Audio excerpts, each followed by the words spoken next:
శుక్లాంబరధరం విష్ణుం శశివర్ణం చతుర్భుజం ప్రసన్నవదనం ధ్యాయేత్ సర్వవిఘ్నోపశాంతయేత్. గురుర్బ్రహ్మా గురుర్విష్ణుః గురుర్దేవో మహేశ్వరః గురుః సాక్షాత్ పరబ్రహ్మ తస్మై శ్రీగురవే నమః. వ్యాసాయ విష్ణురూపాయ వ్యాసరూపాయ విష్ణవే నమో వై బ్రహ్మనిధయే వాసిష్ఠాయ నమో నమః.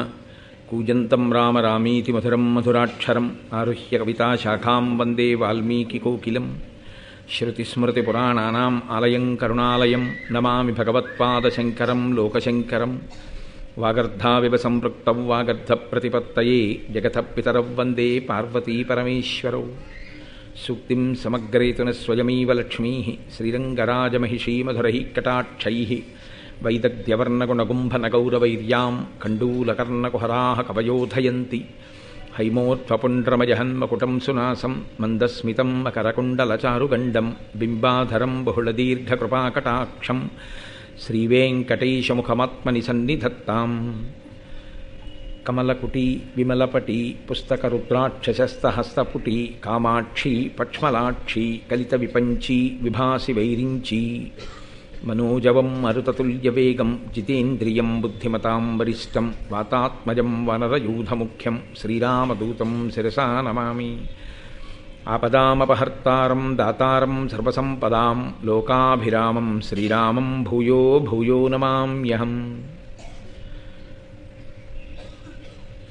నారాయణం నమస్కృత్య నరం చైవ నరోత్తమం దేవీం సరస్వతీం వ్యాసం తతో జయముదీరయేత్. హరి ఓం. పరమేశ్వర స్వరూపైన సభకి నమస్కారం.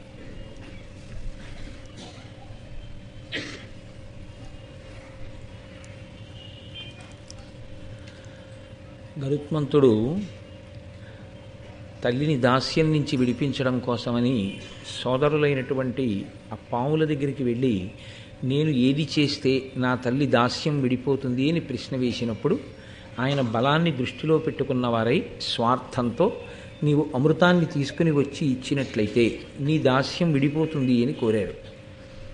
మహాభారతంలో ప్రతి చోట్ల ధర్మసూక్ష్మం ఉంటుంది, గమనించవలసినటువంటి విషయం ఉంటుంది. నాలుక తడబడింది అని ఒక మాట. భగవంతుని యొక్క అనుగ్రహం ఉంటే నోటి వెంట రావలసిన మాట వస్తుంది. భగవంతుని అనుగ్రహం లేకపోతే ఆ సమయానికి పలకవలసినటువంటి పలుకు విస్మృతిని పొందుతుంది. వాళ్ళు మాకు అమృతం తెచ్చి ఇయ్యి అన్నారు. అయిపోయింది ఆయన కర్తవ్యం. నువ్వు మాతో అమృతం తాగించు అని ఉంటే కథ ఇంకోలా ఉంది.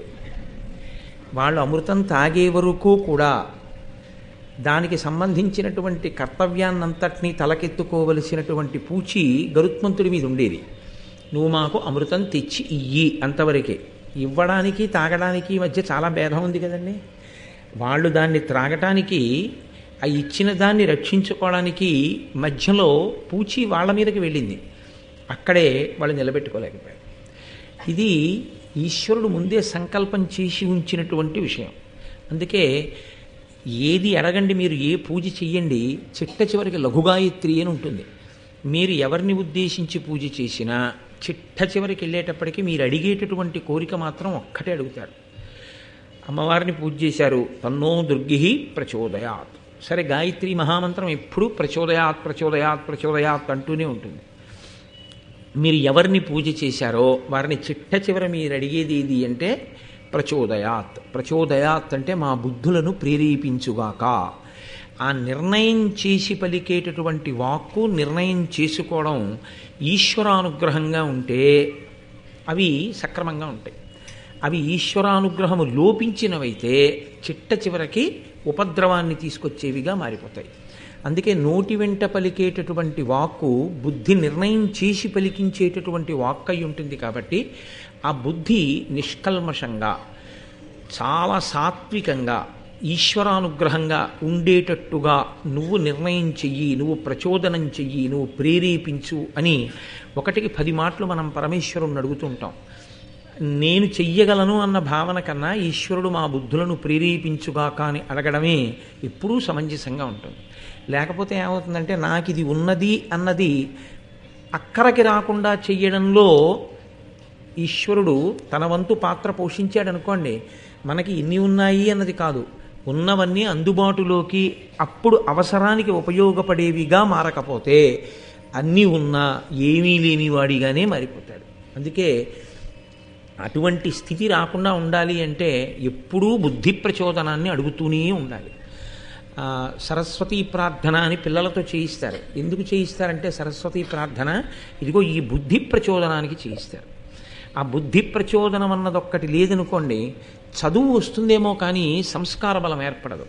సంస్కార బలము ఏర్పడనటువంటి చదువు తల్లిదండ్రులు తల ఉంచుకోవడానికి పనికొస్తుంది, తత్సంబంధీకులందరూ తల ఉంచుకోవడానికి పనికొస్తుంది, కానీ అది అభ్యున్నతి హేతువు మాత్రం కాదు. ఈయన చేసిన నేరం ఉండదు, వీళ్ళబ్బాయే లంచం పడుతూ దొరికిపోయి జైల్లో ఉన్నాడని చెప్పుకుంటే చాలు. అంతకన్నా అపకీర్తి, అంతకన్నా సిగ్గుతో తల వంచుకోవలసిన స్థితి తల్లిదండ్రులకి ఇంకేముంటుంది? ఆయన పాపం ప్రావిడెంట్ ఫండ్ అమ్మి కొడుకుని చదివించాడు, ఆయన దోషం లేదు, కానీ ఆయన ఎందుకు తల వంచుకోవాలి? ఆయన ఎందుకు క్యారేజీ పట్టుకుని జైలుకి వెళ్ళాలి? ఆ వయసులో ఆయన ఎందుకు లాయర్ దగ్గరికి వెళ్ళి ఆయన ఇన్కమ్ ట్యాక్స్ పాన్ కార్డు చూపించి బెయిల్ అప్లికేషన్ మీద ఆయన ఎందుకు సంతకం పెట్టాలి? అంటే ఆ కొడుక్కి బుద్ధి లేదు, చదువు ఉంది. బుద్ధి ఉండి ఉంటే ఈయనకి అగచాట్లు వచ్చి ఉండేవి కావు. అందుకే పిల్లలందరితోటి సరస్వతీ ప్రార్థన తప్పకుండా చేయిస్తారు. అమ్మా నువ్వు మా బుద్ధులను ప్రేరేపించదవుగాక, దానివలన సంస్కార బలం ఏర్పడాలి అని. అది లేకపోవడం ఎంత ప్రమాదాన్ని తెస్తుందో, మాట యందు వచ్చేటటువంటి వైక్లభ్యం జీవితాన్ని ఎంత దూరం తీసుకెడుతుందో భారతం మనకి నిరూపణం చేస్తుంది. అందుకే అనవలసిన మాట అనలేకపోవడమే పొందవలసిన ఫలితాన్ని పొందకుండా పోవడం. కుంభకర్ణుడు ఒకటి అడుగుదామని తపస్సు చేశాడు, ఒకటి అడిగాడు సరస్వతి అనుగ్రహం లేక. ఏమయ్యాడు? 6 నెలలు నిద్రపోవడం, 6 నెలలు తింటుండడం. వాక్కు చాలా ప్రధానమైనది. ఈ వాక్కు పిపీలికాది పర్యంతంలో ఇంకా మిగిలిన ప్రాణులకు లేదు, ఒక్క మనుష్య ప్రాణికే ఉంది. కాబట్టి అంత గొప్ప వరాన్ని పొందినటువంటి మనుష్యుడు ఆ వరాన్ని ఎంత జాగ్రత్తగా ఉపయోగించుకోవాలో, ఎంత జాగ్రత్తగా నిలబెట్టుకోవాలో, దాని వలన ఎలా అభ్యున్నతిని పొందాలో మనకి నిరూపణం చేస్తూ ఉంటుంది మహాభారతం 1కి 10 మార్లు. జిహ్వాగ్రే వర్తతే లక్ష్మి, జిహ్వాగ్రే మిత్రబాంధవాః, జిహ్వాగ్రే బంధనం ప్రాప్తి, జిహ్వాగ్రే మరణం ధ్రువం. నోటి వెంట మాట్లాడే మాటల వలన కొన్ని కోట్ల మంది స్నేహితులు అవుతారు. నోటి వెంట మాట్లాడే మాటల వలన కొన్ని కోట్ల మంది శత్రువులు అవుతారు. నోటి వెంట అనకూడని మాట అంటే బంధనము కలుగుతుంది, నోటి వెంట రాకూడని మాట వస్తే మరణమే వస్తుంది. కాబట్టి అభ్యున్నతికి కానీ పతనానికి కానీ వాక్కు చాలా గొప్ప స్థితిని కల్పించగలదు. అటువంటి వాక్కు మనుష్య ప్రాణికి ఈశ్వరుడు అనుగ్రహంగా కృప చేశాడు. దాన్ని సద్వినియోగం చేసుకోవడం మన చేతుల్లో ఉంటుంది. ఆ సద్వినియోగం చేసుకోవడానికి కావలసినటువంటి బుద్ధి ప్రచోదనానికే ఈశ్వరుణ్ణి ఆరాధన చేస్తూ ఉండాలి తప్పకుండా. కాబట్టి ఇప్పుడు ఆయన తల్లి దగ్గరికి వెళ్ళి నమస్కారం చేశాడు. తల్లి ఆశీర్వచనం చేసింది. ఆశీర్వచనం కూడా ప్రేమతో నోటి వెంట వెలువడేటటువంటి వాక్కు. ఆ వాక్కుకి శక్తి ఉంటుంది. నోటి వెంట వచ్చిన మాట ఏది ఉందో దానికి ఒక శక్తి ఉంటుంది. మంగళప్రదమైనటువంటి రోజున చేయవలసినటువంటి పని చెయ్యడంలో మంగళములు ఆవహించి ఉంటాయి. ఏ పని ఎలా చేయాలి, ఏ పని ఎలా చేయడంలో వచ్చేటటువంటి కించిత్ దోషం కూడా ఎంత దూరాలు పెడతాయి అన్నదాన్ని మహాభారతం పరాకు లేకుండా వివరణ చేస్తుంటుంది. కాబట్టి ఇప్పుడు ఆయన అన్నాడు, అమ్మా నీకు నమస్కరించాను, నువ్వు నాకు ఆశీర్వచనం చేశావు, నేను వెళ్ళి అమృతాన్ని తీసుకుని వస్తాను. కానీ తల్లి నాకు చాలా ఆకలిగా ఉంది. ఆకలితో ఉన్నవాడికి దృష్టి ఏమి నిలబడుతుంది? పైగా దేవతలతో యుద్ధం చేసేటప్పుడు ఒంటికి ఉండవలసింది బలం ఉండాలి, మనస్సుకి జవం ఉండాలి. ఈ రెండూ నిలబడాలి అంటే నీరసం రాకుండా ఉండాలి. నీరసం రాకుండా ఉండాలి అంటే కడుపు నిండా తిని ఉండాలి. నువ్వు అమ్మవి కదూ, అందుకని అన్నం గురించి అడిగితే నిన్ను అడగాలి. అమ్మ నాకు కడుపు నిండా తినాలనుంది అంటే ఇన్నాళ్ళు ఆయన అలా తిన్నాడా అన్నది అనుమానాస్పదం. కాబట్టి నేను కడుపు నిండా తినాలనుకుంటున్నాను, నాకు ఆహారం ఎక్కడ దొరుకుతుందమ్మా అన్నాడు. అంటే ఆవిడంది ధర్మము అన్న మాటని ఎలా పట్టుకుని ఉంటారో చూడండి భారతంలో. ఫలానా చోట ఫలానాది ఉంది తినేసేయి అని సంతోషంలో నా కొడుకు అమృతం తెచ్చేస్తాడు, నాకు దాస్యం పోతుంది కదా అని ఏది పడితే అది చెప్పి దాన్ని నువ్వు తినేసేయి అని ఆవిడ బోధ చేయలేదు. ఆవిడ పరమ ధార్మికమైనటువంటి మాట ఒకటి చెప్పింది. సముద్రంలో బోయలు ఉన్నారు, వారు నిషాదులు. వారు ధర్మమును తప్పి ఉగ్రమైనటువంటి స్థితిలో ఉన్నారు. ఆ ఉగ్రమైన స్థితిలో వారు సముద్ర గర్భంలో ఉంటూ భూమి మీదకి వచ్చి భూమి మీద ధర్మాన్ని పట్టుకున్న వాళ్ళని చెనకుతున్నారు. కాబట్టి నీవు సముద్ర గర్భంలో ఉన్నటువంటి ఆ నిషాదుల యొక్క సంఖ్య అపరిమితం, ఇంత అంత అని చెప్పడానికి వీల్లేదు, అంతమంది ఉన్నారు. ఆ సముద్రంలో ఉన్న వాళ్ళని ఒక క్షణంలో తిని అందాడు. అంటే ఎంతసేపట్లో తింటాడో అంతమందిని, లెక్కలేనంతమంది నిషాదుల్ని ఆయన ఎంతసేపట్లో తినగలడో ఆవిడికి తెలుసు. శాస్త్రంలో ఒక చిత్రమైనటువంటి విషయం, లక్ష్మీ కటాక్షమునకు పురుషుడు రెండిటిని కలిగి ఉండాలి అని చెప్తారు ప్రయత్నపూర్వకంగా. నిశ్శబ్దంగా, మనసు స్థిమితంగా, తను ఏం తింటున్నాడో పరాకుతో పరమేశ్వరుణ్ణి స్మరణ చేస్తూ యజ్ఞం దగ్గర కూర్చున్నవాడు ఎలా కూర్చుంటాడో అలా కూర్చుని, అందుకని భోజనం చేసేటప్పుడు చొక్కా బనీని వేసుకోరు, ఎందుకంటే యజ్ఞం చేసేటటువంటి వాడు అలా వేసుకోడుగా. మౌనంగా అంటే నీకు ఏం కావాలంటే అడగడం మానేసిన కాదు నా ఉద్దేశ్యం, దానికి సంబంధించినవి మాత్రం మాట్లాడుతూ త్వరగా భోజనం చెయ్యాలి. స్నానం చేసేటప్పుడు చాలా నిదానంగా, నెమ్మదిగా, పరాకుగా చక్కగా స్నానం చెయ్యాలి. పురుషుడిని లక్ష్మి అనుగ్రహించడానికి ఈ రెండు ప్రధాన కారణాలుగా చెప్తారు. అవి శౌచమునందు ఈ రెండు పాటిస్తూ ఉండాలి అని. కాబట్టి ఆవిడ క్షణమునందు తిను. ఆహారమునందు ఉండేటటువంటి లక్షణం ఏమిటంటే లౌల్యము అని ఒకటి ఉంటుంది. లౌల్యము అంటే అనుభవిస్తూ తినుట. ఒక లడ్డూ ఇచ్చారనుకోండి, చాలా బాగుందండి అని ఆయన 2 ముక్కలు చేసుకుని చక్కగా తినేస్తాడు ఒక ఆయన ఇంత ముక్క విరుచుకొని నోట్లో వేసుకుని గంట సేపు చప్పరిస్తూ తింటూ ఉంటాడు. ఏం పళ్ళు లేక కాదు, అది ఆస్వాదన అంటారు. అంటే ఈ పదార్థం అయిపోతుందేమో, అందుకని దాన్ని అదే పనిగా అలా ఆస్వాదిస్తూ ఉండుట, అది లౌల్యమునకు గుర్తు. అందుకని ఆ లౌల్యముతో ఉండకు. నువ్వు ఏమని చెప్పావు, దేహమునకు శరీరమునకు బలం కావాలి, శరీర బలము కొరకు తిను, ధార్మిక ప్రయోజన సిద్ధి కొరకు కావలసింది తిను, లౌల్యము కొరకు ఎప్పుడూ తినకు. ఏదైనా తినేటప్పుడు ఆ నియమంతో ఉండమని చెప్తుంది శాస్త్రం. అందుకే మహాత్ములైన వారు భోజనం చేస్తుంటే ఒకవేళ ఉప్పు వేయలేదనుకోండి, బాగుందా అని అడగనేకూడదు, అసలు వడ్డించి బాగుంది అని ఆయన అనుకోకూడదు.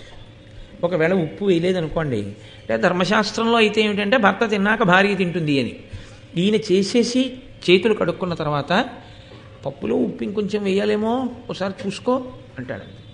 నీ మొహం పప్పులో ఉప్పు వేయలేదనేమి అండవు. ఆయన ఉత్తరాపోసనం పట్టి లేచిపోయిన తర్వాత పప్పులో ఉప్పు వేయాలేమో ఒకసారి చూడు అంటాడు. ఆ తర్వాత ఆవిడ నోట్లో వేసుకుని ఆవిడ బాధపడితే పడుతుంది, మంచి సంస్కారవంతురాలు అయితే, లేకపోతే అమ్మాయి అనుకోకుండా మంచి ఇష్టపడింది అని సంతోషించవచ్చు, 2 ఉంటాయి ఎక్కడైనా. కాబట్టి అప్పుడు ఆవిడ ఇంకొంచెం ఉప్పు వేసుకోవడం ఏదో చేసుకుంటుంది తప్పించి, అసలు ఆహారమును తీసుకునేటప్పుడు రుచి యందు లౌల్యం ఉండకూడదు. అలాగని రుచి లేని తిండి తిను అని గృహస్థి శాస్త్రం చెప్పదు. చక్కగా వండించుకు తినచ్చు, దాంట్లో దోషమేం లేదు. కానీ దాని యందు లౌల్యముతో ఇంకా అదే పనిగా ఆ ప్రీతి కొరకు, మమ్మల్ని చిన్నప్పుడు అన్నం తింటుంటే అలా కడంట కణాకు భోజనం చేయకూడదు అంటుండేవారు. కడంట కణాకు అంటే ఏదో పప్పు, పాలకూర పప్పు వేసారనుకోండి, పాలకూర పప్పు బాగుందని అదే పనిగా ఇంకో మాట పాలకూర పప్పు, ఇంకో మాట పాలకూర పప్పు అంటే తప్పు, అలా తినకూడదు. అది కడంట కణాకు తినకూడదు. నీకు అన్ని పదార్థాలు ఎందుకు ఇచ్చారు విస్తట్లో, అన్నీ తినాలి.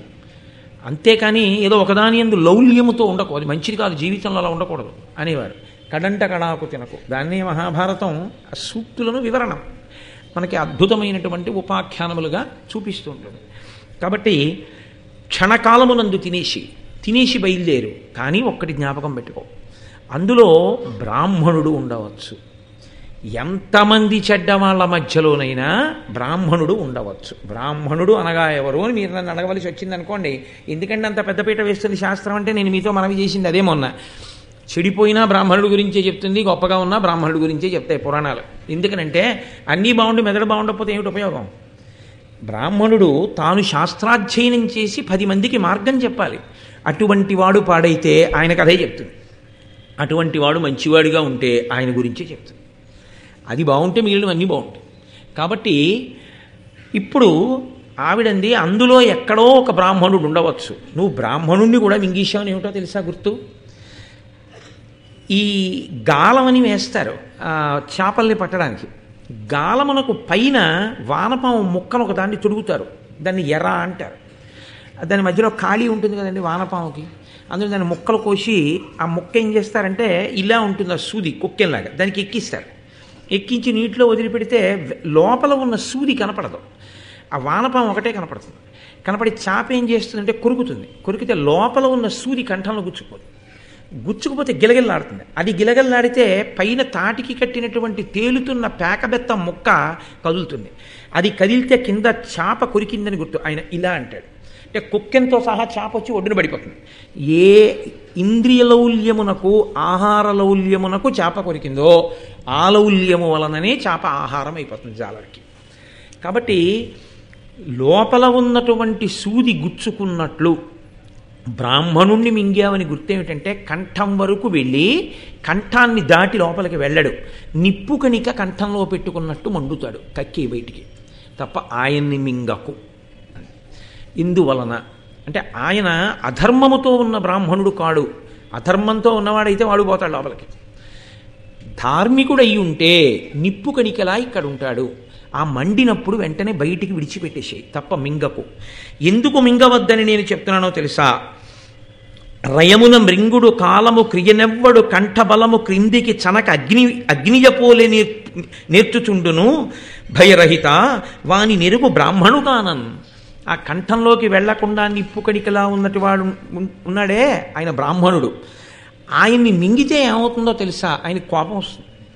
పరమధార్మికుడైనటువంటి వాడికి కానీ కోపం వచ్చిందా బ్రాహ్మణుడికి, నోటి వెంట కోపంతో కూడిన వాక్కు వస్తుంది. వస్తే కోపితుండైన విప్రుండు ఘోర శస్త్రమగు మహావిషమగు అగ్నియగు అతండ అర్చితుండైన జనులకు అభిమతార్థ సిద్ధి కరుడగు గురుడగు చేయు ప్రీతి. బ్రాహ్మణుడు పరమధార్మికుడైనటువంటి వాడు, శాస్త్రాన్ని చదువుకుని ధార్మికమైన జీవితాన్ని గడుపుతున్న వాడికి కోపం వస్తే ఆయనే శస్త్రమైపోతాడు. శస్త్రము అంటే అస్త్రము వేరు, శస్త్రం వేరు. శస్త్రాన్ని మీరు మీ బలంతో గుచ్చవలసి ఉంటుంది. ఒక కత్తి ఉందనుకోండి, అది పెట్టి నరుకుతారు ఆ శత్రువుని. ఓ గొడ్డలు ఉంది, అది పెట్టి ప్రహారం చేస్తారు. బ్రహ్మాస్త్రం ఉందనుకోండి, దాన్ని ఒక గడ్డి పరక మీద కూడా అభిమంత్రించి విడిచిపెట్టేస్తారు. అది మంత్రశక్తి, బ్రహ్మాస్త్రము మొదలైనవి. కాబట్టి బ్రాహ్మణుడు శస్త్రమగు, ఆయనే కత్తి అవుతాడు, గొడ్డలవుతాడు, బల్యం అవుతాడు, చంపేస్తాడు. కాబట్టి కోపం వచ్చిన బ్రాహ్మణుడు శస్త్రమగు మహావిషమగు, ఆయనే లోపలికి వెళ్ళి బ్రాహ్మణుణ్ణి తినేసిన పాపం కట్టి కుడిపి విషమైపోయి చంపేస్తాడు. కాబట్టి తినకు. అగ్నియగు, అతడు అగ్నిహోత్రమై కాల్చేస్తాడు. అతండ అచ్యుతుండైన జనులకు అభిమతార్థ సిద్ధికరుడగు, అంతటి ఉత్తముడైన బ్రాహ్మణుణ్ణి కానీ అర్చన చేస్తే, గౌరవిస్తే సంతోషిస్తాడు. ఆ సంతోషం ఏం చేస్తుందంటే నీ కోరికని తీర్చేస్తుంది, నీకు ఈశ్వరానుగ్రహాన్ని తీసుకొచ్చేస్తుంది. అందుకే శాస్త్రంలో చాలా గొప్ప విషయం ఒకటి ఉందండి. చాలా గొప్ప అదృష్టం వరించింది అని గుర్తు ఏమిటంటే, భగవంతుణ్ణి త్రికరణ శుద్ధిగా నమ్ముకున్నటువంటి ఒక భాగవతోత్తముడు ఏదో ఒక అవసరానికి మిమ్మల్ని యాచిస్తాడు. ఏదో ఒక అవసరం పడుతుంది ఆయనకి. ఆ అవసరానికి మీ దగ్గరికి రావడం, మీ ఇంట్లో నించోవడం, కూర్చోవడం, గుక్కె నీళ్లు తాగడం ఏదో చేస్తాడు. ఆయనకి చేసిన సేవ మీరు కొన్ని కోట్ల యజ్ఞములు చేసిన ఫలితం కన్నా ఎక్కువగా ఉంటుంది. అందుకే పూర్వం ఏం చేసేవారంటే, ప్రయత్నపూర్వకంగా ఇంట్లోకి వచ్చినా రాకపోయినా అరుగులు కట్టి విడిచిపెట్టేశారనుకోండి వీధిలో, ఆయన అలా వెళ్ళిపోతూ ఏ దేవాలయానికో వెళుతూ ఉంటాడు. కొద్దిగా బడలికలా అనిపిస్తుంది. ఆ పైన ఉత్తరీయం తీసుకుని అరుగు దులుపుకుని కాసేపు కూర్చుంటాడు. కూర్చున్నవాడు ఏం చేస్తాడు? ఉత్తినే కూర్చోడు. ఆయన అరుగు మీద కూర్చుని కాసేపు తను చదువుకున్న కాశీఖండంలోంచో, మహాభారతంలోంచో, రామాయణంలోంచో ఏదో జ్ఞాపకం తెచ్చుకుని కాసేపు స్మరణ చేస్తాడు. అటువంటి పరమధార్మికుడైనటువంటి వ్యక్తి ఎక్కడున్నాడో అతనితో ఈశ్వరుడు నడుస్తుంటాడు. ఆయన కూర్చున్నాడు కాబట్టి ఆయన కూర్చుంటాడు. అమ్మయ్యా, మహానుభావులు ఎవరు కట్టారో కానీ అరుగు కాస్త ఉపశాంతి కలిగిందని ఓసారి వేసేసి ఉన్న తలుపుల వంక చూసి ఈ యజమానికి అభ్యున్నతి కలుగుగాక అనుకుని వెళ్ళిపోతాడు. అది మీకు తెలియదు. అలా ఒక ఆయన వచ్చాడని, కూర్చున్నాడని, లేచాడని, వెళ్ళిపోయాడని తెలియదు. కానీ అది అభ్యున్నతి కారకం అవుతుంది. అందుకే పూర్వం ఇంటి నిర్మాణం చేస్తే అరుగులు కట్టేవారు. అరుగులన్నిటిలో నుయ్యే అరుగు మేలు, పండితులు కూర్చుండు మా అరుగు మేలు అని చిన్నతనంలో మాకేవో పద్యాలు అవి ఉంటుండేవి. అందుకని ఆ అరుగుల మీదకి వచ్చి మళ్ళీ అక్కర్లేని వాళ్ళందరూ కూర్చోకూడదు దాని మీద. భగవత్ సంబంధమైనటువంటి వాళ్ళు వచ్చి కూర్చుంటుంటే వాళ్ళు అక్కడ భగవత్ సంబంధమైన విషయాన్ని చర్చ చేస్తారు. కాబట్టి పరమ ధార్మికుడు, ఈశ్వరుణ్ణి నమ్ముకున్నవాడు విశ్రాంతి పొందడానికి నీ ద్రవ్యము, ఇల్లు ఉపయోగపడ్డాయి. కాబట్టి దాని వలన నీకు అభ్యున్నతి కలుగుతుంది. కాబట్టి ఆయన సిద్ధికరుడగు గురుడగు చేయు ప్రీతి. ఆయన గురువై నీకు ఎంత ప్రీతి కలగాలో, నీకు ఎంత గొప్ప అభ్యున్నతి కలగాలో అంత అభ్యున్నతికి కావలసినటువంటి మార్గాన్ని నీకు ఆయన అందజేస్తాడు. కాబట్టి బ్రాహ్మణుడి జోలికి వెళ్ళవద్దు. సరే అమ్మా, నువ్వు చెప్పిన మాట నేను దృష్టిలో పెట్టుకుంటాను, తప్పకుండా అలాగే చేస్తాను అన్నాడు. వెంటనే బయలుదేరి ఆయన సముద్ర గర్భం దగ్గరికి వెళ్ళాడు. ఆ నిషాదులందరినీ కూడా తన యొక్క ఆ నోటి చంపుటములతో పట్టుకుని ఒక్కసారి లోపలికి మింగేశాడు. అందులో ఒక బ్రాహ్మణుడు ఉన్నాడు. తల్లి పరాకుగా చెప్పడం ఎంత మంచిదైందో చూడండి. ఆయన నిప్పు కణిక అడ్డుపడ్డట్టుగా అడ్డుపడ్డాడు. వెంటనే గరుత్మంతుడు గుర్తించాడు. గుర్తించి ఆ చంపుటములను తెరిచి అలా పైకెత్తి పట్టుకుంటే వీళ్ళు లోపలికి జారిపోతున్నారు నిషాదులు. ఆయన ఒక్కడే ఆ కంఠబిలం దగ్గర నిలబడిపోయాడు. ఆయన అన్నాడు, మీరు లోపలికి వెళ్ళనవసరం లేదు, నేను మింగడం లేదు మిమ్మల్ని, కాబట్టి మీరు బయటికి వచ్చేసేయండి అన్నాడు. అంటే లోపల నుంచి బ్రాహ్మణుడు మాట్లాడాడు. ఆయన బ్రాహ్మణుడు అనడానికి గుర్తది, దయ ఉన్నవాడు ధర్మమున్నవాడు అనడానికి గుర్తది. మహాభారతం ఎంత అద్భుతంగా మాట్లాడుతుందండి. సాధారణంగా లోకంలో ఉండేటటువంటి లక్షణం ఏమిటంటే, భార్యని ఎప్పటి వరకు పట్టుకుంటాడు పురుషుడు అంటే తనకి ప్రాణ సంకటం వచ్చే వరకు. దీనికి శాస్త్రం చెప్తుంటారు, భార్య తను పిల్లలు నదిలో కొట్టుకుపోతున్నారు అనుకోండి, భార్యని పిల్లల్ని కూడా పట్టుకుంటాడు. తర్వాత ఇక పట్టుకోలేకపోతున్నాడు అనుకోండి ఈతలో, పిల్లల్ని విడిచిపెడతాడు. ఎందుకంటే ఈమె ఉంటే పిల్లలు కలుగుతారు తర్వాత, కాబట్టి వీళ్ళని విడిచిపెడతాడు, భార్యని పట్టుకుంటాడు. ఇక తాను నిలబడమా భార్యని రక్షించుకోవడమా అన్న పరిస్థితి వచ్చిందనుకోండి, భార్యని కూడా వదిలిపెట్టేస్తాడు. కానీ ఒకసారి చెయ్యి పట్టుకున్న తర్వాత నా ధర్మం ఏమిటి, ఆవిడ్ని రక్షించడం, నన్ను నమ్ముకుని అనువర్తించింది, ఆవిడ్ని కూడా రక్షించుకుని బ్రతుకుతాను తప్ప, లేకపోతే అలా నేను ఒక్కడనే బతికేద్దాం అనుకునేటటువంటి స్థితిలో లేను అన్నవాడెవరో వాడు పరమధార్మికుడు. కాబట్టి ఇప్పుడు ఆయన అన్నాడు, ఆ బ్రాహ్మణుడు లోపల నుంచి బయటికి వచ్చేయచ్చు మీరు అని గరుత్మంతుడంటే, విప్రుడనున్నవాడ అపవిత్ర నిషాది మదీయ భార్య కీర్తిప్రియ దీని బెట్టి చనుదెంచుట ధర్మమే నాకు, నావుడున్ విప్రుల పొందియున్న అపవిత్రులు పూజ్యులు కారే, కావునన్ విప్రకులుండా వెల్వడము వేగమ నీవును నినిషాదియున్. ఆయన అన్నాడు, నేను బ్రాహ్మణుణ్ణి లోపలున్నాను, నువ్వు నన్ను పైకి రమ్మని అడుగుతున్నావు, నేను వచ్చేస్తాను, కానీ నేను పైకి రాను, నీతో ఒక విషయం చెప్పాలి అని అనుకుంటున్నాను. నా భార్యగా ఒక బోయవనిత ఉంది నాతో, అంటే ఒక బోయవనితని భార్యని చేసుకున్నాడు ఆయన. అది అధర్మమా అంటే నేను మీతో మనవి చేశాను, కొన్ని ప్రత్యేక కారణముల యందు బ్రాహ్మణుడు 4 వర్ణముల వారిని వివాహం చేసుకుంటాడు అని చెప్పాను. కాబట్టి ఈమెని వివాహం చేసుకోవడం ఆయనకి దోషం కాదు. కాబట్టి ఇప్పుడు ఆ బోయవనిత నాతో పాటు భార్యగా ఉంది, ఆమెని విడిచి నేను ఒక్కడిని పైకి వచ్చేయచ్చా, నన్ను ఒక్కడనే రమ్మంటావా, నా భార్యతో రమ్మంటావా అంటూ, కీర్తిప్రియ యశస్సు కోరుకునేవాడా ఆలోచించి చెప్పు. ఆయన అన్నాడు, బోయలు అపవిత్రంగా ఉన్నారు, అధార్మికంగా ఉన్నారని కదా నేను మింగేశాను వాళ్ళని, లేకపోతే వాళ్ళ జోలికి కూడా వెళ్ళమనదు వినత. అపవిత్రులైన పవిత్రులైన వారితో కలిసి ఉన్నవారు ఎప్పటికో అప్పటికి పవిత్రులై తీరుతారు. అది శాస్త్రంలో ఉండే రహస్యం. ఉత్తరక్షణం పోయేవి కొన్ని ఉంటాయి, మెల్లమెల్లగా పోయేవి కొన్ని ఉంటాయి. ఎందుచేత అంటే మీరు ఒక కట్టెని తీసుకెళ్ళి పొయ్యిలో పెట్టారనుకోండి, కట్టె చివరి భాగం కాలిపోతూ ఉంటుంది. ఇప్పుడు ఆ కట్టెకి ఒక మొలుసు ఉందనుకోండి, పైకి ఇలా లేచి ఒక చిన్న పేడు లాంటిది, అది కాలిపోతుంది. ఓ చిన్న ఎండిపోయిన ఆకు ఒకటి ఉండిపోయింది, అది కాలిపోతుంది. కట్టెలో నీరుంది, అది ఎప్పుడు పోతుంది? కట్టె ఆ చివర కాలుతుంటే నీరు వెనక్కి వస్తుంది, ఇంకా మంట ముందుకు వస్తే ఇంకా వెనక్కి వస్తుంది, ఇంకా ముందుకు వస్తే ఇంకా వెనక్కి వస్తుంది, ఇంకా ముందుకు వస్తే ఇంకా వెనక్కి వస్తుంది. ఇప్పుడంటే కట్టెల పొయ్యలు లేవు, కట్టెల పొయ్యలు ఉన్న చోట మీకు కనపడుతుంది.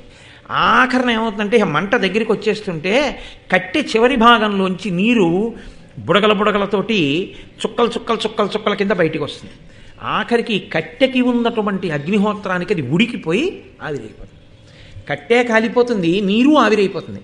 కట్టెని ఆశ్రయించి ఉన్న నీరు మాత్రం రక్షింపబడడం అన్నది మాత్రం ఉండదు, అది కూడా వెళ్ళిపోవలసిందే. కట్టె బూడిదైపోతే కట్టెలో ఉన్న నీరు ఆవిరైపోవలసిందే. ఎప్పటికీ అంటుకున్న మొలుసు ఎండాకు వెంటనే కాలిపోతే నీరు చివరికి ఆవిరైపోతుంది తప్ప ఆవిరవ్వకుండా ఉంటుందని చెప్పడానికి మాత్రం కుదరదు. అంటే పవిత్రుల కూడిన అపవిత్రులు కూడా ఎప్పుడో అప్పటికి మారుతారు, వెంటనే మారకపోవచ్చు, కానీ ఎప్పటో అప్పటికి మారుతారు. కూడి ఉంటే వాడంతటా వాడు పవిత్రుల నుంచి దూరం అయిపోయాడు అనుకోండి, వాడి కర్మ ఇక బాగా అయ్యే అవకాశం లేదు. కాబట్టి ఇప్పుడు నీతో కూడి ఉన్న నీ భార్య ఉన్నదే, ఆమెను విడవమని నేను ఎందుకు చెప్తాను ధర్మం? ఇది కీర్తిప్రియ అన్న మాటకు అర్థం ఆ విచక్షణ. కాబట్టి నీవు నీ భార్యతో బయటికి వచ్చేయి. తన భార్యతో కలిసి బ్రాహ్మణుడు బయటపడిపోయాడు. అంటే పైకి చెప్పడానికి ఆయన ఆహారం తిన్నట్టుగా ఉంటుంది, కానీ లోపల ఇంత ధర్మస్వరూపాన్ని ఆవిష్కరిస్తుంది. ఇప్పుడు ఆయన బయటికి వచ్చి ఆ బయటికి వచ్చిన బ్రాహ్మణుడు పరమ సంతోషాన్ని పొందాడు. ఏం చెప్పింది ఆవిడ? సంతోషాన్ని బ్రాహ్మణుడు పొందడమే నీ కార్యము నడవడానికి హేతు అవుతుంది.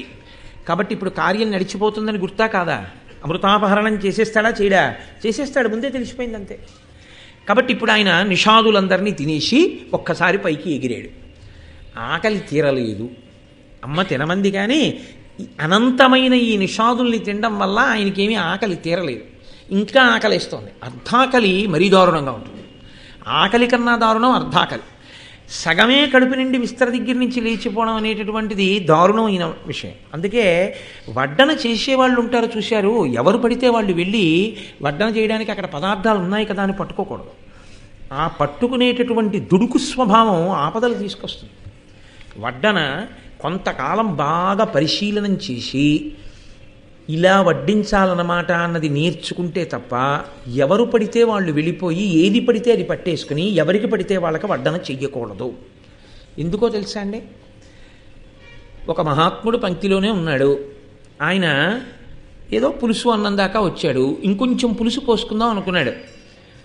మజ్జిగలోకి అన్నం చాలా అని మీరు అడిగారు అనుకోండి, నేను ఇంకొంచెం పులుసు పోసుకుందాం అనుకుంటున్నాను అని ఆయన అనలేడు. ఎందుకని అంటే మీరు మజ్జిగలోకి అన్నం చాలా అని అడిగారు, ఇంకా ఆయన ఇంకొంచెం పులుసు పోసుకుంటానమ్మా, నాకు ఇంకొంచెం అన్నం పెట్టండి అని ఏమంటాడు? ఆయనకి సిగ్గు కలుగుతుంది. ఆయన అంటాడు చాలమ్మా అంటాడు అని ఆ మజ్జిగ అన్నం తినేసి లేచిపోతాడు. ఇప్పుడు ఆ పాపం ఎవరి ఖాతాలో వేయాలి? మజ్జిగలోకి అన్నం చాలా అని అడిగిన వాళ్ళ ఖాతాలోనే వేయాలి. ఎవడు వడ్డించమన్నాడు నీకు చేతవాత కాకుండా? కాబట్టి వడ్డన సామాన్యమైన విషయం ఏం కాదు. అది అంత జాగ్రత్తగా అంత ప్రేమతో వడ్డించడం అనేటటువంటి మర్యాద తెలిసి ఉండాలి. తెలిసి ఉంటేనే వడ్డించాలి. ఆయన తినగలిగిన దానికన్నా అదే పనిగా వడ్డించకూడదు, చాలా ఇబ్బంది కలుగుతుంది. అంటే భోజనం చేసేవాడికి కలుపుకున్నది తినడం మీద అవకాశం ఇవ్వాలి, కానీ ఇంకా బతుకంతా పప్పు దగ్గర నుంచి మజ్జిగ వరకు చెయ్యడ్డు పెట్టి అమ్మ వద్దండి వద్దండి వద్దండి అండంతోనే సరిపోతే ఇంకా తినేది. ఇప్పుడు అందులో చేతుల విషయంలో వచ్చేటటువంటి లక్షణం ఏమిటో తెలుసా అండి? ఈ చెయ్యో పని చేస్తే ఈ చెయ్యో పని చేయదు. తిరిగితే రెండూ ఇలా తిరగాలి. ఇది ముందుకు తిరుగుతూ దీన్ని వెనక్కి తిరగమనండి, ఇప్పుడేం చేయకండి, ప్రయోగం తిరగదు. మీరు ఈ చెయ్యి ఇలా అంటుంటే ఇది కలిపి ఇలా ముద్దెత్తదు, ఊరుకుంటుంది. మీరు అదే పనిగా ఆయనకి వడ్డించడానికి వెళ్ళిపోతున్నారు అనుకోండి, ఆయన ఇలా అండంతో ఆయన బతుకు సరిపోతుంది. పక్కవాడు మజ్జిగలోకి వస్తాడు, ఆయన ఏం చేయాలి? పప్పులో అన్నీ నంచుకుని మజ్జిగ వేసుకోవాలి. ఎవరికి వేయాలి ఈ పాపం? ఇప్పుడు అతి ప్రేమతో అనేక మార్లు వడ్డనకు వచ్చిన వాళ్ళ ఖాతాలోనే వేయవలసి ఉంటుంది. కాబట్టి ప్రతి విషయం ధార్మికంగా ఆలోచించవలసి ఉంటుంది తప్ప ఏదో చేశామని చేయడానికి చేయకూడదు. శాస్త్రంలో పనులు పరాకుతో చేయవలసి ఉంటుంది. నువ్వు అన్నీ అలాగే చెప్తావయా, వడ్డన దగ్గర నుంచి శాస్త్రం అంటావా అనుకోకండి, నేను ఉన్నమాట చెప్తున్నాను అంతే. కాబట్టి ఆయనకి కడుపు నిండలేదు.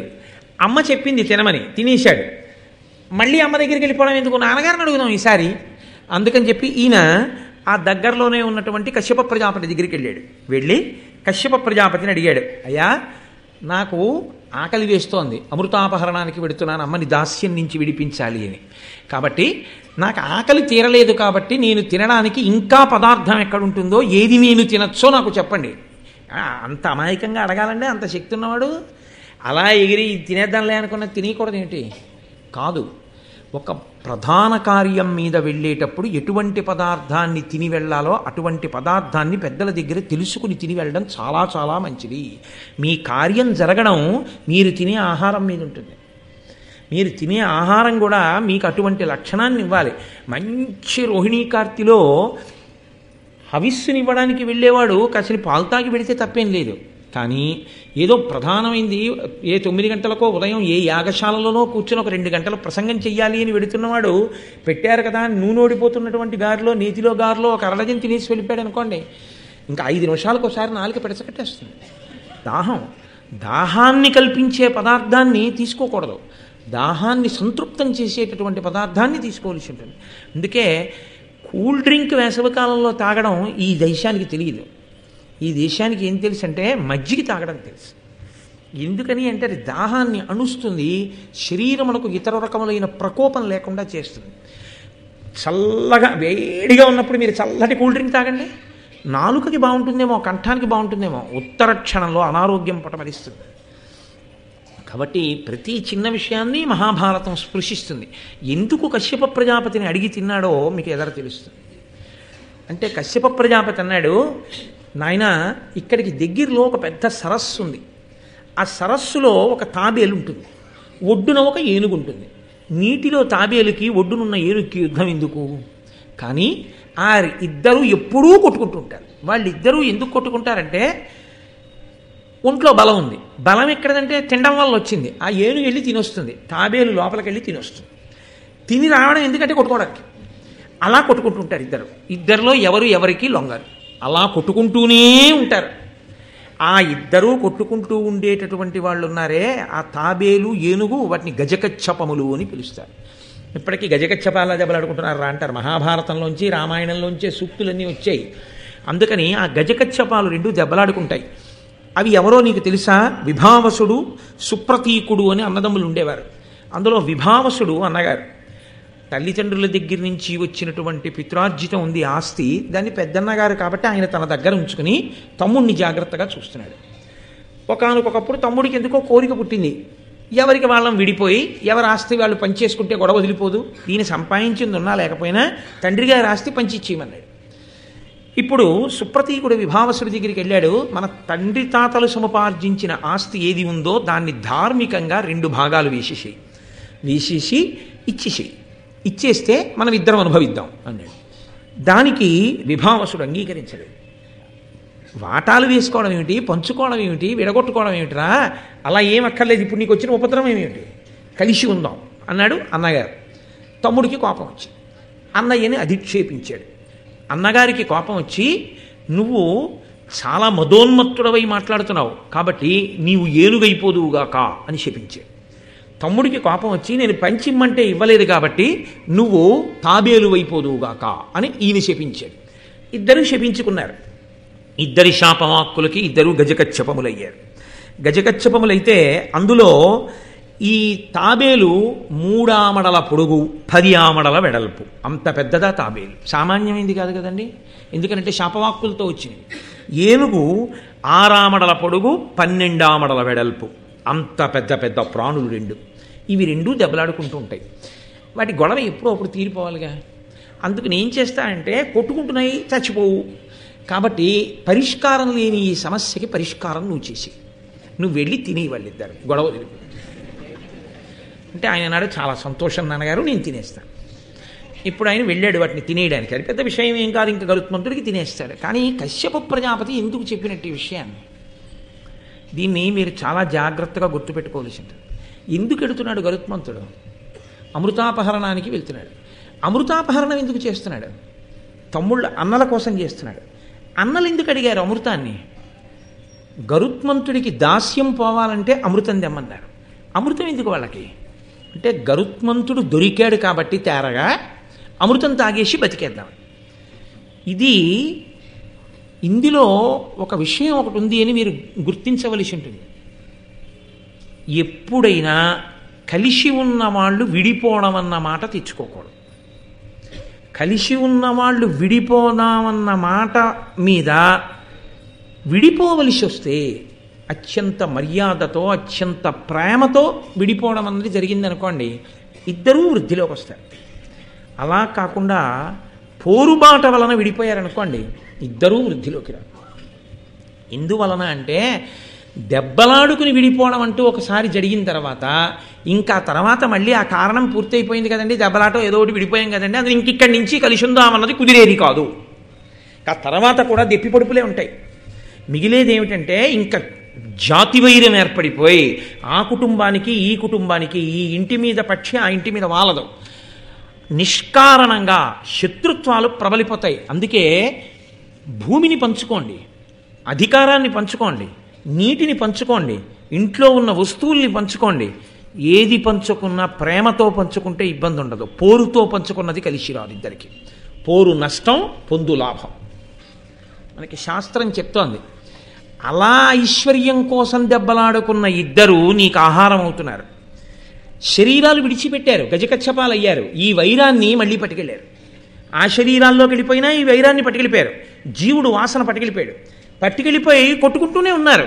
ఇప్పుడు ఏమైనా ఐశ్వర్యాలు ఉన్నాయా పంచుకోవడానికి? వాళ్ళకి లేవు. పోరు తలకెక్కి ప్రాణాలు విడిచిపెడితే, శరీరాలు విడిచిపెట్టి ఇంకొక జీవుడైపోయినా దెబ్బలాట్లు మాత్రం మిగిలిపోతాయి. వాటికి అంతం ఎక్కడంటే ఇద్దరూ మళ్ళీ ప్రాణాలు విడిచిపెట్టేయడమే. ఇద్దరూ ఒకే రకమైన భయంతో ప్రాణం వదిలేయాలి. కాబట్టి ఇద్దరిని నువ్వేం చేయాలంటే చెరోకాల్తో పట్టుకుని పైకెత్తి నువ్వు తీసుకెడితే అప్పుడు ఇద్దరికీ ప్రాణ సంకటం వస్తుంది. వచ్చి వాళ్ళిద్దరూ కొట్టుకు చావడం వేరు. ఇద్దరూ కలిసి మూడోవాడి చేతిలో చస్తున్నారు అనుకోండి, అప్పుడు ఇద్దరిలో బుద్ధి వస్తుంది. ఇద్దరం దెబ్బలాడుకుని ఎంత పని చేశాను రా, ఇద్దరం కలిసి ఉంటే వీడిలా పట్టుకోగలడా మమ్మల్ని అన్న భావన వస్తుంది. దానివల్ల ఆ వైరం అక్కడితో పోతుంది. చచ్చిపోయే ముందు ఆ భావన వచ్చింది కాబట్టి వాళ్ళని తిని ఈ గొడవ వదిలిపోతుంది అని చెప్తే అందుకు బయలుదేరాడు గరుత్మంతుడు. ఇప్పుడు ఆయనకి ఒక విషయం అర్థమవుతుంది కదా, తనంత తాను పోరుబాట పట్టలేదు. వాళ్ళు అడిగారు అమృతం తెమ్మని, కాబట్టి తాను తెస్తున్నాడు. ఎవరు విషతుల్యమైనటువంటి ఆలోచనతో ఉన్నాడో వాడు అభ్యున్నతిని పొందలేడు. కాబట్టి ఇప్పుడు ఆయన బయలుదేరాడు. వెళ్ళి ఆ సరోవరంలో ఉన్నటువంటి గజకచ్చపాల్ని రెండింటిని రెండు పాదములతో రెక్కలతో కొట్టాడు. కొట్టగానే అవి రెండు హతాశులైపోయాయి. ఇక ప్రాణములతో ఉన్నాయా అన్నమాట అసలు చర్చ కాదు. రెండింటిని రెండు కాళ్లతో పట్టుకున్నాడు. పట్టుకుని పక్షికి అదొక లక్షణం ఉంటుంది. అది రెండు కాళ్లతో పైకెత్తి పట్టుకెళ్ళి హాయిగా ప్రశాంతంగా కూర్చుని తినడానికి అనువైనటువంటి ప్రదేశానికి పట్టుకెడుతుంది. అది చాలా భయంకరంగానే ఉంటుంది, చచ్చిపోతే గొడవలేదు. కానీ ఆ పాదానికి ఉన్నటువంటి గోళ్ళకి చిక్కి అది అకస్మాత్తుగా గాలిలో తీసుకెళ్ళిపోతుంది అనుకోండి. అంత దగ్గరగా తన మృత్యుదేవతని చూస్తూ ఇదే ఇప్పుడు కొట్టి చంపుతుందని తెలిసినప్పుడు నిజంగా ప్రాణి పొందేటటువంటి వేదన అలా ఇలా ఉండదు. కాబట్టి పక్షి శరీరంలో ఉన్నాడు కాబట్టి అలా కొట్టుకు తినడానికి వీలుగా ఈ రెండిటినీ పట్టుకుని పెడుతున్నాడు. ఇప్పుడు ఈ రెండిటినీ పెట్టాలి, తను కూర్చోవాలి. ఈ మూడు కూర్చుంటే బరువు సహించగలిగినటువంటి ఏదైనా ఆధారం ఆయనకి లభించాలి. కాబట్టి ఆయన అలా ఎగురుతూ వెడుతున్నాడు చూస్తూ. అలా వెళ్ళడంలో అలంబము అనబడేటటువంటి ఒక వనం వైపుకి వెళ్ళాడు. అక్కడ రోహిణము అని ఒక చెట్టు. ఆ రోహిణము అనేటటువంటి చెట్టు ఆయన్ని పిలిచింది. అదొక దివ్య ప్రాణి. వాటికి ఆ లక్షణం ఉంటుంది. అవి ప్రతిస్పందించగలవు. ఇప్పుడైతే మాట్లాడటలేదు. దేవతా వృక్షములు ఒక్కొక్క సమయంలో వాటికి ఉన్నటువంటి గొప్ప శక్తి చేత అవి మాట్లాడడం జరిగింది. నన్ను నమ్మండి, ఇవాళ మధ్యాహ్నం మా ఇంటికి విశాఖపట్నం నుంచి ఒక ఆయన వచ్చారు. ఆయన ఎంఎస్సి అగ్రికల్చర్ చదివి సమున్నతమైనటువంటి పదవిలో ఉన్నారు. ఆయన నాతో ఒక మాట చెప్పారు, కోటేశ్వరరావు నేను మీకు ఆ పుస్తకం పంపిస్తాను చదవండి అని చెప్తూ, శాస్త్రీయ సంగీతమును వరి పంట దగ్గరికి తీసుకెళ్ళి వినిపిస్తే అది పాలు పోసుకుని గింజ బాగా బలీయమైనటువంటి స్థితిలో తయారవుతుంది. పాశ్చాత్య సంగీతాన్ని వినిపిస్తే దాని పువ్వులు కూడా వడిలిపోయి వికర్షించుకుని ఇలా దూరంగా తొలగిపోతుంది. ఇంట్లో మీరు రోజు నీళ్లు పోసే మొక్క, ఇంటి కుక్క యజమాని ఇంకా రాలేదని చూసినట్టుగా మొక్క ఎదురు చూస్తుంటుంది, ఇంకా రాలేదేమిటి యజమాని అని. యజమాని ఇంట్లోకి వచ్చి తాళం తీసి లోపలికి ఎడుతుంటే ఎంతో సంతోషిస్తుంది. దానికి కాసిన నీళ్లు పోసి వెళ్ళిపోయాడు అనుకోండి, అది శుభం కోరుతుంది, నువ్వు క్షేమంగా తిరిగిరా అంటుంది. దేన్ని మరిచి? వైరాన్ని మరిచి. ఎందుకు వైరం మనకి చెట్టుకి అంటే, చెట్టుని కోసి నరికి, ప్రాణమున్న చెట్లే కదండి నరికేస్తున్నాం, ఎండిపోయిన చెట్లు కాదుగా. ఆ కలపని ఎండపెట్టి చిత్రియ పట్టి తలుపులుగా, గుమ్మాలుగా, కిటికీలుగా చేశాంగా. తప్పక నా రక్షణ కొరకు నేను నీ సహజాతి వాణ్ణి ఇలా చేశాను. పాప పరిహారార్థం ఇదిగో ఇంకో మొక్కకి కాసిన నీళ్లు పోస్తున్నారు అని కాసిన నీళ్లు పొయ్యగలిగాడు అనుకోండి. ఇది అపార్ట్మెంట్లో జీవనం చేసేటటువంటి వాళ్ళకి దుర్లభమైనటువంటి విషయం. అపార్ట్మెంట్లో ఉన్నవాడు కూడా కాశీ నీళ్ళన్నా పోద్దామని ఓ కుండీలో మొక్క పెట్టుకోవచ్చు, కానీ అది చేయడు, కుక్కని పెంచుతాడు అపార్ట్మెంట్లో. అది విచిత్రం. దానివల్ల సరే అసలు ఆ విషయమే ఆశ్చర్యకరంగా, అపార్ట్మెంట్లో కుక్కల్ని పెంచడం అన్న విషయం ఉంది చూశారు, ఆశ్చర్యకరమైన విషయం. కామన్ ఏరియాలో కడితే పక్కింటి వాడు ఎడతాడు, నీ లోపల కడితే అరవడం మొదలెడితే పక్కింటి వాడికి డిస్టర్బెన్స్. ఎందుకంటే నీ ఫ్లోర్ కింద వాడికి రూఫ్, అదో త్రిశంకు స్వర్గం అపార్ట్మెంట్ అనేది. ఏది నీదో ఏది నీది కాదో ఏమీ తెలియదు. అపార్ట్మెంట్లో ఉన్నవాడికి వేదాంతం బాగా వస్తుంది. కాబట్టి అలాంటి చోట కుక్కని పెంచుతాడు, కానీ అలాంటి చోట పూలకుండి పెట్టిపోను ఒక గ్లాసు నీళ్ళు పోయాడు. మొక్కలు అటువంటి ప్రతిస్పందన కలిగి ఉంటాయండి. నేను ఆ పుస్తకం మీకు పంపిస్తాను. రీసెర్చ్ చేసి జగదీష్ చంద్రబోస్ సిద్ధాంతాలని మళ్ళీ ఆవిష్కరిస్తూ ఈ మధ్యనే వచ్చిన పుస్తకం అండి అని ఆయన నాతో మొక్కల గురించి ఇవాళ మధ్యాహ్నం మాట్లాడి వెళ్ళారు. కాబట్టి ప్రతిస్పందన ఉంటుంది. కాబట్టి ఆ రోజులలో ఆ రోహిణము అనబడేటటువంటి చెట్టు, గరుత్మంతుడు వంటి మహానుభావుడు అమృతాపహరణమునకు వెడుతూ ఆహారం పట్టుకు తిరుగుతున్నాడు, పెట్టుకోవడానికి స్థానం లేదు ఆయనకి. కాబట్టి ఆ చెట్టు అండి, నా కొమ్మ 100 ఆమడల పొడుగుంది, గరుత్మంతా నువ్వు వచ్చి కూర్చో, ఆతిథ్యం, మహానుభావుడు ఇంటికి వస్తే చాలు, కాబట్టి రా. అసలు ఇల్లు అన్న మాటకు అర్థం ఏమిటో తెలుసా అండి? మహాత్ములు లోపలికి వచ్చి వెళ్ళడాన్ని అపేక్షింపబడినది అని తప్ప, ఎప్పుడూ ఆ ఇంటి గడప దాటి లోపలికి మహాత్ములు అన్న వాళ్ళు రాలేదనుకోండి, అది ఇల్లు కాదు, ఇంకొకటి.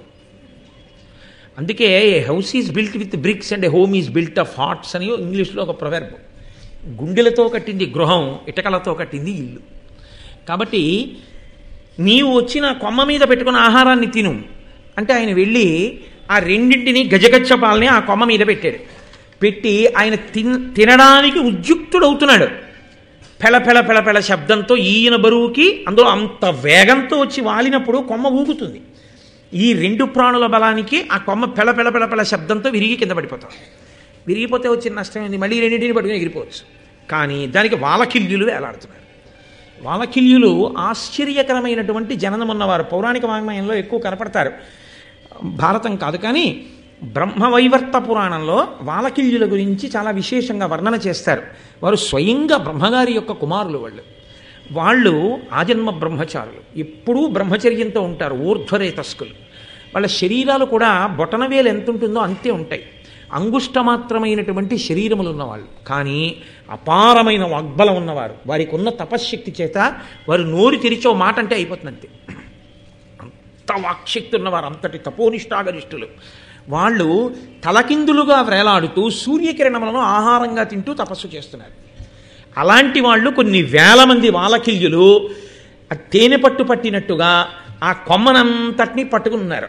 వాళ్ళు అంగుష్ట మాత్రమే ఉండడంలో ఈయన కూర్చుని కొమ్మ విరిగిపోయిన తర్వాత కనబడ్డారు వాళ్ళు. ఇప్పుడు ఆయన కొమ్మను వదిలేశాడంటే వాలకిల్యుల శరీరాలన్నీ శిథిలమైపోతాయి. అంతటి మహాత్ములు కానీ నలిగిపోయారా, ఉపద్రవం వస్తుంది. కాబట్టి ఇప్పుడు వాళ్ళు పడిపోకూడదని 2 కాళ్లతోటి తాబేలు ఏనుగు పట్టుకుని ముక్కుతోటి కొమ్మ పట్టుకుని ఆకాశంలోకి ఎగిరిపోయాడు. వాలకిల్యులు కొమ్మకి అలాగే ఉండిపోయారు. 100 ఆమడల పొడుగున్న కొమ్మకి వ్రేలాడుతున్న వాలకిల్యులు, వాళ్లతో ముందుకు వంగి గరుత్మంతుడు, నోటిలో కొమ్మ, 2 పాదములకు గజకచ్చపాలు పట్టుకుని వెడుతున్నాడు. అంటే అసలు ఆయన తేజస్సు, ఆయన బలం, ఆయన శక్తి, ఆయన ధార్మికత, ఆయన విజ్ఞత మీరు ఒక్కసారి పరిశీలన చేయండి. ఇప్పుడు ఆపదే వచ్చింది, కొమ్మ విరిగిపోయింది. ఎన్నాళ్ళు తిరుగుతుంటాడు ఇలా వీళ్ళని అట్టుకుని. కాబట్టి ఆయన తిన్నగా గంధమాదన పర్వతం మీదకి వెళ్ళాడు. మీరు గంధమాదన పర్వతం ఇప్పటికీ బదరీ వెడుతుంటే కనపడుతుంది. ఆ గంధమాదన పర్వతం మీదకి వెళ్ళి అక్కడ కశ్యప ప్రజాపతి తపస్సు చేసుకుంటున్నారు. ఆయన దగ్గరికి వెళ్ళి నిలబడ్డాడు. నాన్నగారు, ఇదిగో ఉపద్రవం వచ్చింది, మీరు ఆహారం తినమన్నారు, నేను అవి కొమ్మ మీద పెడితే కొమ్మ విరిగిపోయింది, దీనికి వాలకిల్యులు ఉన్నారు, నేను ఏం చెయ్యాలని అడిగాడు. అప్పుడు కశ్యప ప్రజాపతి చూసి అన్నాడు, ఆ వాలకిల్యుల్ని చూసి ప్రార్థన చేశాడు. నా కొడుకు ధార్మికుడు, ఒక మంచి కార్యం మీద బయలుదేరాడు, అనుకోకుండా ఈ ఉపద్రవం వచ్చింది, మీ అంత మీరే అనుగ్రహించి, అనుకోకుండా జరిగినటువంటి పరిణామమే తప్ప కావాలని చేసిన అపకారం కాదు. ఆహారం తినడం కోసం అర్ధాకలితో ఉన్నవాడు బయలుదేరి ఆ కొమ్మ పిలిస్తే పెట్టాడు. ఆగుతుందని ఆ కొమ్మ అనుకుంది, చెట్టు అనుకుంది, కానీ కొమ్మ విరిగిపోయింది ఆయన బలానికి.